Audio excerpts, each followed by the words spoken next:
11:30, taking you up to 2 p.m. Allen Stiles here. Kyle Ledbetter behind the glass, holding it down for us. The Kings take on the Dallas Mavericks tonight at home with no Luka. Haven't even looked at the lines yet, but you would think that this is another good opportunity for the Kings to end this 6-game losing streak, but will they do it later in the show? We will break all that down as we continue to talk about the Mike Brown firing situation and what happens next, the De'Aaron Fox quotes that continue to come out. And Kyle, why don't you help us with this? So Ramona Shelburne sat down with De'Aaron. This just came out about an hour ago. It's not like it's an exclusive interview. It's just Shelburne is writing a story and talked to De'Aaron Fox as part of the story, basically. Okay. So they're new quotes that De'Aaron gave as part of Ramona's story. Okay. Which, by the way, the story is free on ESPN, so I feel comfortable just reading from the first section of this because, again, it's not behind a paywall or anything. Just Brennan Nunez retweeted it. A bunch of people have it. It's a very good story. It's got some information about trades and what roster moves they're looking at doing, stuff like that. But I think the De'Aaron quotes are the most interesting. Quote, the text would come in like clockwork. After every practice and every shoot-around, De'Aaron Fox would check his cell phone for a detailed message from his now former coach, Mike Brown. Quote, he'd text me every day with a grade, Fox told ESPN. Fox liked the push. Quote, I've always been coached hard, Fox continued. I went to Kentucky because former coach John Calipari would be hard on me, end quote. So it bothers Fox that Brown's harsh comments about a bad foul he committed on Jaden Ivey at the end of Thursday night's loss to the Pistons in what turned out to be the final post-game news conference of Brown's tenure had anything to do with the organization's decision to part ways with the coach Friday afternoon. Quote, I feel like there's this perception that people thought that we were at odds, Fox says. You can ask anybody in the organization. Me and Mike have never even had an argument. We would disagree with something. We talked about it, and it was gone. End quote. If anything, Fox said Brown did exactly what he explicitly told him to do because he knew Fox could take it and the team needed something to shake them out of the funk that ultimately cost Brown his job. 3 weeks ago, after a practice, Fox said he and Brown had a heart-to-heart about where the team was and what they could both do to help the Kings out of what has now grown into a 5-13 slide. Brown told Fox he believed Fox could become one of the best two-way players ever at his position, but he had to keep pushing himself. Quote, I was fine with that, Fox said. He told me things, then he said it to the media, and obviously he still played me 40 minutes because he wanted me to do those things. He was being tough on that, end quote. This conversation between Fox and Brown came at the same time the organization was having difficult internal conversations about Brown's future. This summer, when management consulted Fox before awarding Brown a 3-year extension, Fox gave his blessing, saying, quote, I don't want another coach, end quote. But Fox's decision not to sign an extension like his coach did this offseason sent a message that was consistent with his long-held priorities, winning and continuity. This season, and with Brown's dismissal, the team has done little of either. Wow. So it's going to take me a little bit to process all this, but this is also in line with what Law Murray, who has been on the show a couple times, Law Murray, who covers the Lakers and the Clippers, what he said, or when he spoke to De'Aaron, and again, how we started the show, De'Aaron talking about it's more about the roster, and now you have this coming out, and De'Aaron responding to the Run It Back podcast today, saying he had nothing to do with the Mike Brown thing. There are a couple ways to look at this. Number one is that the Kings made a grave mistake in moving on from Mike Brown when you're trying to retain De'Aaron Fox. Or two, they didn't like how that conversation went with Rich Paul, and they weren't sure that they were going to be able to retain De'Aaron anyway. So they are going to do what they feel like is necessary and see what happens. Well, so let's go deeper into the story to that point. And again, there's a lot of stuff here we can unpack, but this is to the point you just said about did they make a grave decision doing this? The Kings inquired about Chicago's Zach LaVine, New Orleans' Brandon Ingram, Brooklyn's Cam Thomas, and Washington's Kyle Kuzma, league sources said. They looked at smaller moves, quote, just to change things up, as one source put it.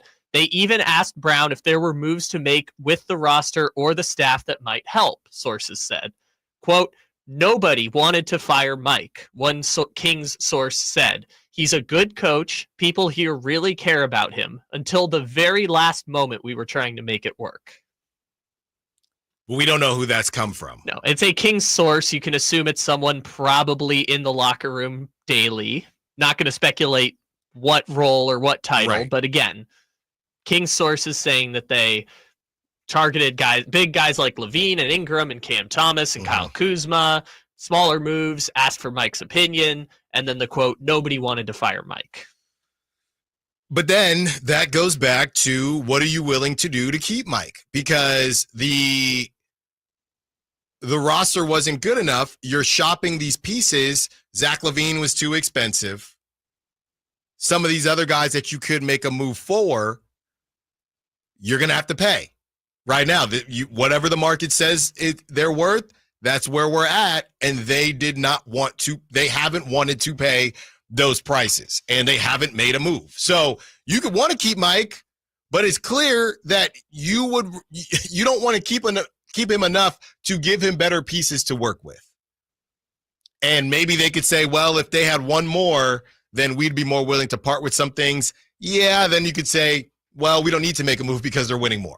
So there is you can easily talk yourself into a conversation to where Mike had to go either way, or talk yourself into a we don't need to make a move situation. So I think that's great stuff from Ramona. We can focus that's just the secondary piece as far as De'Aaron is concerned, and it is all connected. If De'Aaron is saying he liked, and that's what we've been hearing. Ramona essentially just confirmed what De'Aaron had said. In poignant words. Again, this summer when management consulted Fox said, quote, I don't want another coach. Right. So again, if you're willing to move off of Mike Brown in this way and not consult with De'Aaron, how can we sit there and say you're actually trying to keep De'Aaron? By the way, they didn't consult with anybody, because if we go deeper in the story, she starts diving into how it happened. And she said, McNair called Brown as he was driving to the airport to inform him of the decision. It was a somber call between two men who had been riding so high together less than 2 years earlier, as Brown was voted the league's coach and McNair voted its top executive. After informing Mike Brown, Wes Wilcox and Monty McNair called Fox, DeRozan, and Sabonis. Fox and DeRozan were getting ready to head to the airport. Sabonis was homesick and missed the call, which Sabonis confirmed when they talked to the media. Right. None of them were consulted on the decision. Crazy. But the reason, and somebody yesterday said, hey, well, they didn't consult Sabonis either, so that doesn't mean they're trying to move Sabonis. Yeah, that's fine if you want to treat everybody the same, but let's understand that everybody isn't the same, and there are repercussions to your decisions. And Domantas Sabonis is on contract. Okay. He's not, his agent, as far as we know, his agent or anyone hasn't said something to the effect of what Rich Paul said to the Kings. So that's why, and I get it, no one should be more important than another. I understand that, but this isn't high school. If you want to keep De'Aaron, you would think that a conversation would have been had in some capacity. I think they also wanted to tell everybody, but that's not how these things work. Because again, the Shams tweet went out right after. Remember, De'Aaron said in the quote, he found out 1 minute before everyone else did. Malik Monk said in another quote, he found out on Twitter. I think they wanted to have it, but they just didn't have the time. So if you only have so much time before it's going to go public, I guess they just made the call.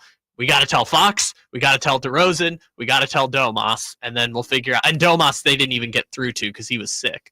916-339-1140, continuing to break down this drama. And you know what? We saw the tea leaves, right? We saw the writing on the wall. This summer, we thought Malik was going to be the most drama. Not that Malik is a dramatic person, but just from the offseason and is he going to be a free agent somewhere?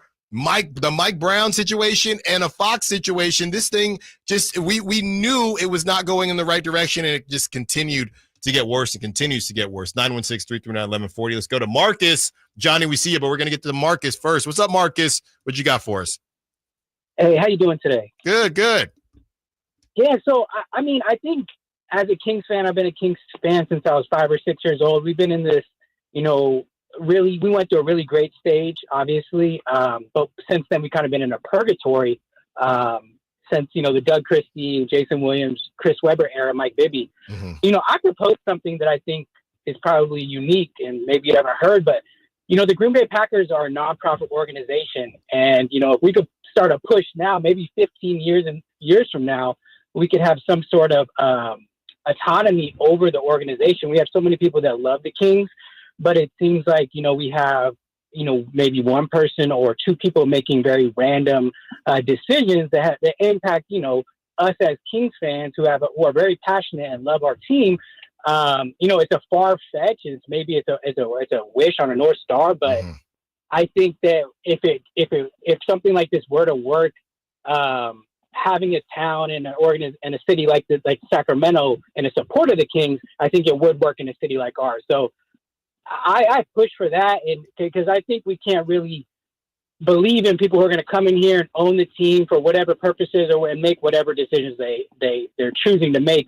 They seem very sporadic and maybe emotional. I'll take my response off air, but I appreciate what you guys are doing, and go Kings. Thanks for the call, Marcus. Great stuff. Yeah, it's a slippery slope to talk about the ownership thing. I saw somebody say, be careful what you wish for as far as the ownership thing, because another owner might want to move the team. And look, in a year where the A's are coming to Sacramento, I mean, I really don't want to go down that rabbit hole too far. And the Green Bay Packers is a good shout, but it's also not the norm. And Marcus understood, and said, might be wishing on a North Star.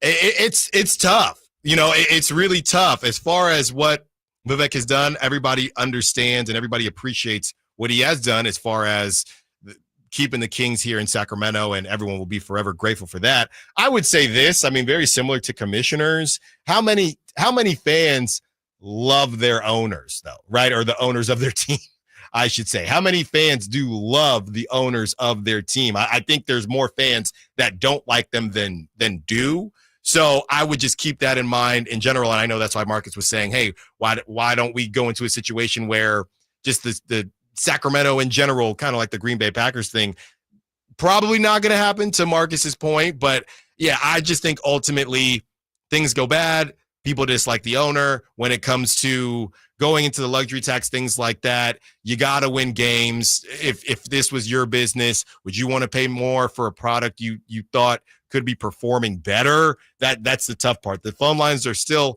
on fire. We are going to get to them. As we ask the question, did the Kings make the right move? We do have a timeline, and we can add, now we have more De'Aaron quotes that we can add to, but we will play this JaVale McGee sound from our airwaves over the summer and how it connects back to what we're seeing from the Kings right now. Allen Stiles, Sactown Sports. All guests and callers